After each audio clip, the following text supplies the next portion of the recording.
Ndagusuhuje inshuti muvandimwe, nkwifurije igitondo cyiza. Reka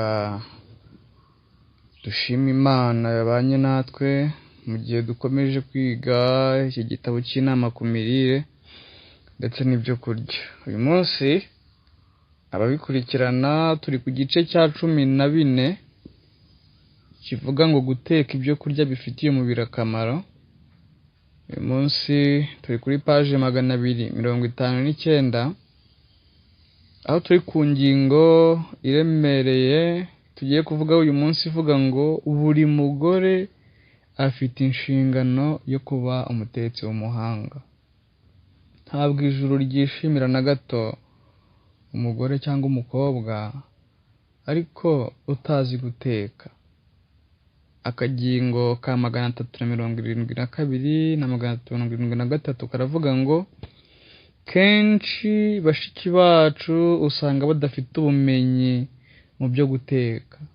Bene aba nabagira inama babwira nti ari jyewe najya ku muntu w'umuhanga mu byo guteka aho yaba ari hose mu gihugu, nkagumana nawe, byanaba ngombwa tukamarana igihe kinini kugeza ubwo maze kumenyera uwo mwuga wo guteka mfite ubuhanga n'ubumenyi buhagije.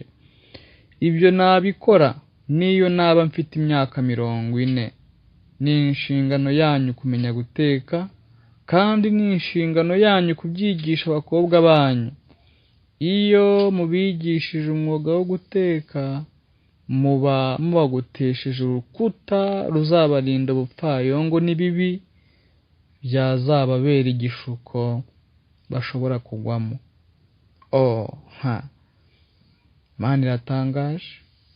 Kugira ngo bamenye guteka, abagore bagomba kwiga maze bagatangira gushyira mu bikorwa ibyo bize bafite kwihangana.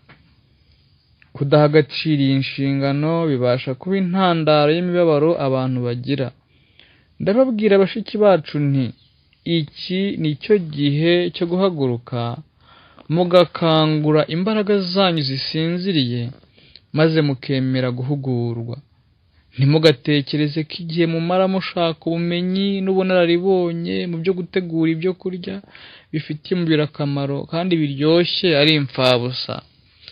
Nubwo mwaba mwaratanze igihe gihagije ngo mugire akamenyero mu byo guteka, muzirikane ko igihe cyose mugifite inshingano yo kwita ku muryango, umurimo wanyu ni uwo kwiga uburyo bwo kwita ku muryango wanyu uko bikwiriye.